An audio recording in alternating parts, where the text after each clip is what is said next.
우리는 보통 이 영화를 이렇게 기억합니다. 인류를 구한 장대한 우주서사시. 하지만 조금만 시선을 비틀어 보면 이 영화는 지독하리만큼 불편해집니다. 왜냐하면 인터스텔라는 사실 거짓으로 시작된 희망에 대한 이야기이기 때문입니다.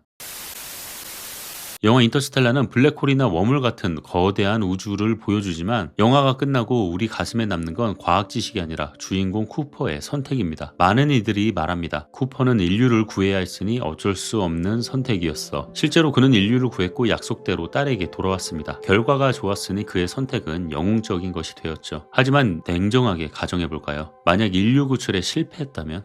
그때도 우리는 아이를 두고 떠난 아버지인 쿠퍼의 선택을 그렇게 쉽게 이해해 줄 수 있을까요? 사실 이 영화의 핵심은 우주과학이 아닙니다. 이 영화는 화려한 우주쇼에 탈을 쓰고 있지만 그 속은 사랑하는 자식을 두고 떠나야만 하는 부모의 아픈 선택이라는 지극히 개인적이고도 보편적인 감정을 다루고 있기 때문입니다. 놀라는 관객이 이 이야기를 가능한 이야기로 믿길 바랐습니다. 그래서 CG 대신 무모한 시도를 시작하죠. 영화 초반 끝도 없이 펼쳐진 옥수수밭은 CG가 아닙니다. 놀라는 이 장면을 위해 실제로 50만 평의 땅에 직접 옥수수를 심어 1년 동안 농사를 지었습니다. 영화 속 모래폭풍 역시 실제 가루를 뿌려 배우들이 숨을 못 쉴 정도로 현장을 몰아붙여 만든 결과물이죠. 그 집착은 로봇 타스에서 정점을 찍습니다. 놀라는 인간과 닮은 로봇이 감정을 강요한다고 생각해 비석 같은 디자인을 고집했죠. 놀라운 건 타스가 CG가 아니라는 겁니다. 실제로 90kg이 넘는 금속 기계를 제작했고 성우가 그 뒤에서 직접 조종하며 배우들과 호흡했습니다. 로봇의 유머와 의리는 역설적으로 가장 기계적인 외형에서 뿜어져 나왔습니다. 아멜리아 브랜드 역의 앤 해서웨이는 아이슬란드의 차가운 바다 촬영 중 죽을 뻔한 위기를 겪었습니다. 우주보관으로 물이 스며들어 실제로 저체온증이 오기 시작했죠. 하지만 그녀는 촬영을 중단시키지 않았습니다. 완벽주의자 감독님의 흐름을 깨고 싶지 않았다는 게 이유였죠. 영화 속 그녀의 절박한 표정 중 일부는 연기가 아니라 실제 생존을 위한 본능이었습니다. 이제 과학 이야기를 해보죠. 밀러 행성에서의 1시간은 지구의 7년입니다. 이 설정은 영화적 상상이 아니라 물리학자 킵손의 철저한 상대성 이론 계산 결과입니다. 논란은 킵손의 조언에 따라 블랙홀 가르강티아의 모습을 슈퍼컴퓨터로 렌더링했고 이 데이터는 실제 과학 논문으로 발표되기도 했습니다. 하지만 영화가 정말 보여주는 건 수식이 아닙니다. 시간의 폭력성이죠. 쿠퍼가 돌아왔을 때의 영상 속 딸은 이미 중년입니다. 23년의 세월. 쿠퍼에게는 짧은 임무였지만 지구의 딸 머피에게는 평생의 원망이 쌓인 시간입니다. 인터스텔라에서 시간은 모두에게 평등한 자원이 아니라 누군가에겐 가혹한 벌이었습니다. 닥터만이 있던 행성의 하늘에는 얼음 구름이 떠 있습니다. 제작진은 실제 얼음 결정의 산란 효과를 위해 현미경으로 촬영한 실제 얼음 입자 이미지를 거대하게 확대해서 합성했습니다. 자연의 미시적 세계를 우주의 거시적 풍경으로 치환한 것이죠. 동시에 이 영화는 소음 논란에 휩싸이기도 했습니다. 대사가 잘 안 들린다는 항의가 빗발쳤죠. 하지만 논란은 말합니다. 우주선의 굉음 속에서 대사가 명확히 들리는 것이 오히려 비현실적이다. 그는 관객이 정보를 듣는 것이 아니라 그 상황의 압도적인 공기를 느끼길 바랐던 것입니다. 때로는 정확한 단어보다 소음이 더 많은 것을 말해주니까요. 이 영화의 가장 무거운 인물, 아니 가장 무서운 인물은 프로페서 브랜드입니다. 그는 처음부터 알고 있었습니다. 플랜 A는 사기였다는 걸요. 브랜드 교수, 그는 진실을 말하면 아무도 우주로 가지 않을 거라 믿었습니다. 그래서 그는 거짓을 선택합니다. 그는 과학자였지만 그 순간 그는 진실을 말하는 대신 희망을 선택했습니다. 사실 인류는 두 번 속았습니다. 첫 번째는 브랜드에게, 두 번째는 희망에게. 희망은 이상한 힘을 가지고 있습니다. 진실보다 더 오래 살아남습니다. 사람들은 진실을 의심합니다. 하지만 희망은 의심하지 않습니다. 왜냐하면 희망은 사람을 움직이게 만들기 때문이죠. 그래서 사람들은 희망을 말하는 사람을 쉽게 믿습니다. 브랜드는 이 사실을 알고 있었습니다. 그래서 그는 방정식을 숨겼죠. 그리고 대신 희망을 말했습니다. 여기서 만 박사와 브랜드 교수의 거짓말이 대조됩니다. 닥터 만은 악당이라기보다 공포 속에서 무너진 인간입니다. 만은 자신을 위해, 브랜드는 인류를 위해 거짓을 말했죠. 하지만 결과는 같습니다. 둘 다 타인의 희생을 담보로 삼았으니까요. 수십억 명을 살리기 위한 거짓말은 정말 선이라고 부를 수 있었을까요? 머피는 평생 플랜 A를 믿고 살았습니다. 아버지가 돌아올 것이라 믿었고 방정식이 풀릴 거라 믿었습니다. 그 믿음이 그녀를 과학자로 만들었습니다. 그런데 그 기반이 거짓이었다는 걸 알게 됩니다.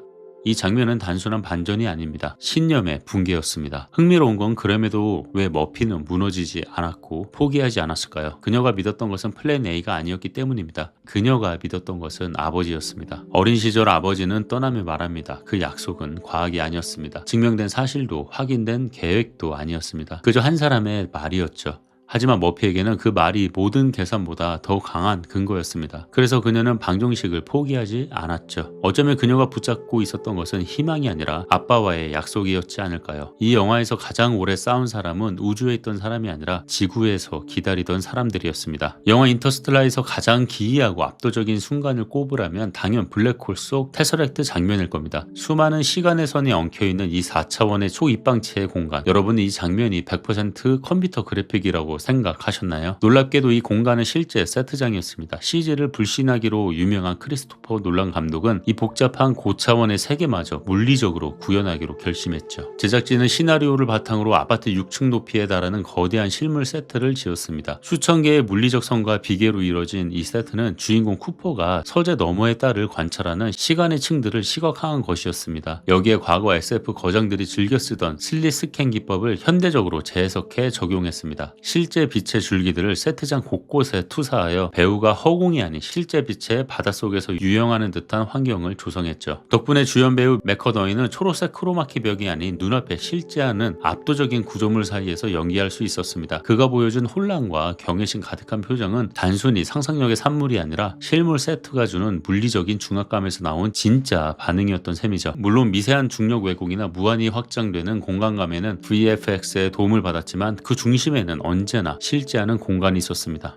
놀라는 작곡가 한스 짐머에게 이 영화가 우주 영화라는 사실을 숨겼습니다. 대신 짧은 편지 한 장을 건넸죠. 짐머는 자신의 아들을 떠올리며 메인 테마를 만들었습니다. 그래서 음악은 웅장함보다 압박감에 가깝습니다. 오르간의 울림은 우주의 소리가 아니라 선택의 공기입니다. 영화는 계속 집을 보여줍니다. 농장, 머피의 방, 책상, 시계. 우리는 이 영화를 우주 영화라고 생각하지만 조금만 천천히 보면 이 영화의 중심은 항상 집입니다. 쿠퍼는 지구를 떠납니다. 인류를 위해 우주로 향합니다. 하지만 영화는 그가 어디로 가는지보다 그가 어디에서 떠나는지도 오래 보여줍니다. 그래서 이 영화는 우주 영화이면서 동시에 귀향 이야기이기도 합니다. 인류는 항상 새로운 곳으로 나아갑니다. 하지만 동시에 항상 돌아갈 곳을 찾습니다. 머피가 무너지지 않은 이유는 과학적 확신이 아니라 아빠와의 약속 때문이었습니다. 영화 초반의 유령이 미래의 아빠였다는 설정은 기적이란 하늘에서 내려오는 것이 아니라 포기하지 않는 인간의 의지가 시간의 벽을 뚫고 전달되는 것임을 의미합니다.